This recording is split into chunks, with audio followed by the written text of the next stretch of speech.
This is lesson 5.8.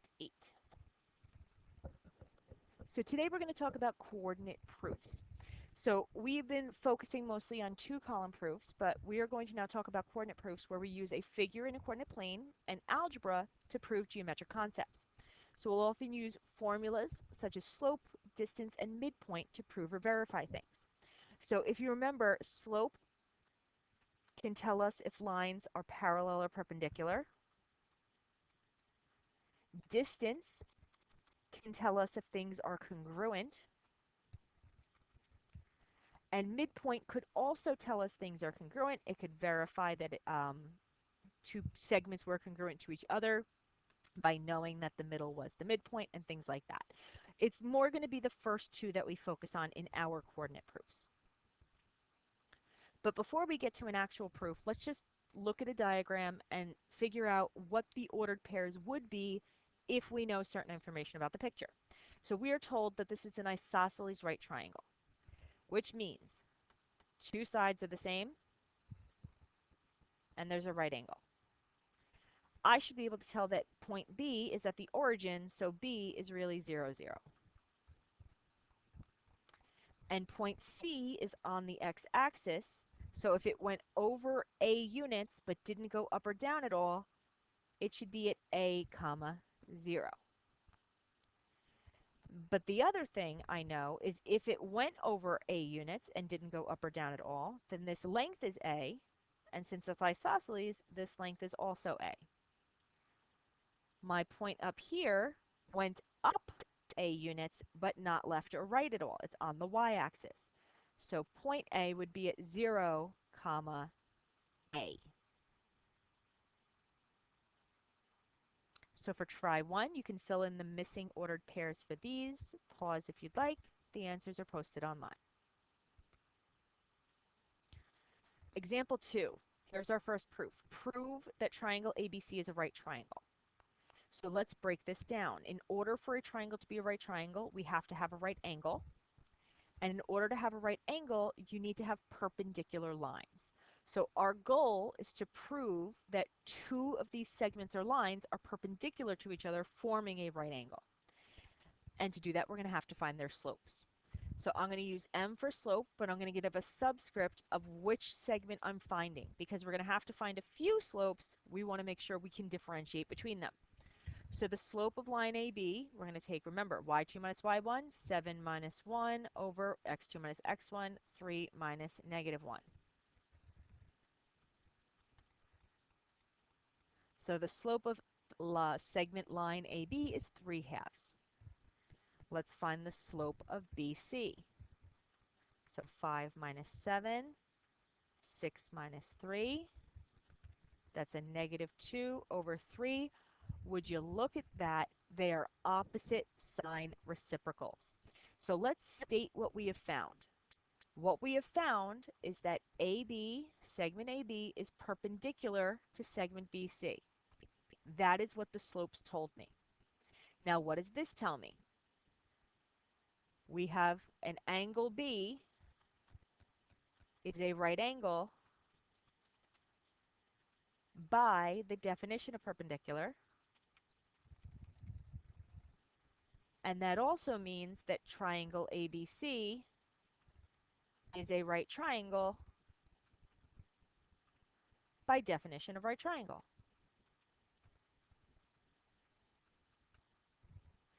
And this is our coordinate proof. It is a bit like a paragraph proof because we're writing out something happened because of this, but it is all based on the algebra we did with these formulas before we were able to do any of our explanation. Let's do another coordinate proof. They're actually giving me something in this one. A lot of the coordinate proofs we have are just going to give you the diagram, and you're going to have to rely on mostly distances. But this one does give us one extra piece of information, so we're going to use it. Line ray GJ bisects angle OGH. So I know, before I do anything else, that I could say that angle OGJ is congruent to angle HGJ by the definition of bisect. And just because this is on a coordinate plane doesn't mean I also can't mention reflexive sides. So segment GJ is congruent to segment GJ by reflexive. But now I'm done marking things I know I'm allowed to mark. So now I have to find another way to show something else is congruent. If I wanted to use something with two sides in an angle, because there's no way for me to prove I have congruent angles here, there's no formula for us to do that besides if they were right angles, I'm going to need to use side angle side, which means I need to prove that GO and GH are the same. So to do that, I'm going to find their distances. So let me put G was really at 3, 5. It helps to have our actual coordinates available to us if we're going to do the distance formula. So I need to do the distance of GO. So that's going to be 3 minus 0 squared plus 5 minus 0 squared.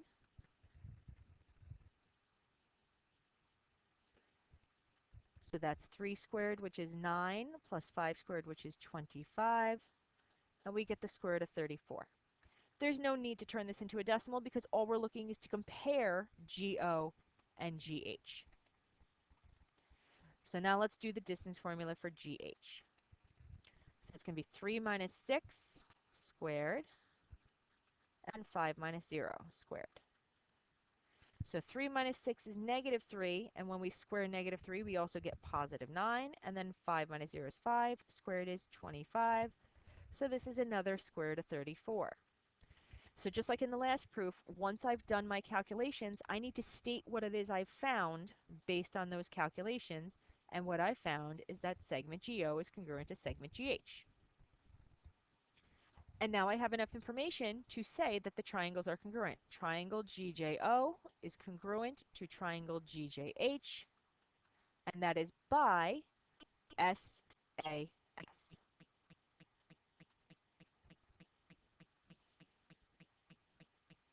So here's one for you to try. All you're given are the coordinates, and you want to prove that the triangles are congruent. If you pause now, you can check your answers online.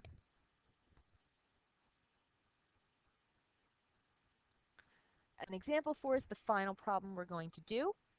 We are given two ordered pairs, and we want to create a third point E so that the triangle is isosceles and the base is segment CD. And after we've found the point we want to use, we're going to prove that the point that we found does in fact make an isosceles triangle. I'm going to start by plotting my two original points, negative 7, 0 and 3, 0. And I know that this is the base of my isosceles triangle. So that means we want our other point to be somewhere here or somewhere here, and we want it to make two equal sides when we connect it. The equal sides, in order to make sure we get equal sides, I should be aiming for the middle of this segment to put my third point. So if I count, we have 1, 2, 3, 4, 5, 6, 7, 8, 9, 10 spaces. So 5 away would be exactly in the middle. So 1, 2, 3, 4, 5. Anywhere here is an acceptable point to make this work. I just can't pick the one on the line. So let's say we chose this point right here to be E. That's negative 2, comma 3.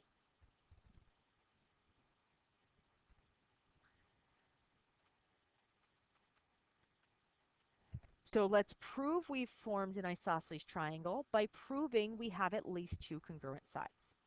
And again, we're proving segments are congruent using the distance formula. So let's start with CE. So CE is going to be negative 2 minus negative 7, or negative 2 plus 7 squared, and then 3 minus 0 squared.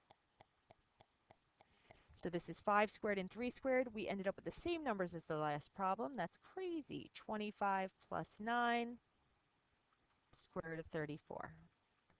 And now we'll do the same thing for DE.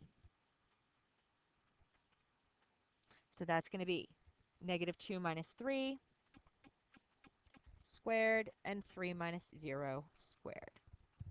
So negative 5 squared and 3 squared is 25 and 9, or the square root of 34. So based on this information, we have proved that segment CE is congruent to segment DE. So I am able to say triangle CDE is isosceles, and now we need a reason. So the reason I'm saying it's isosceles is because I had two congruent sides, which is what is required to call something an isosceles triangle. So that's the definition of an isosceles triangle.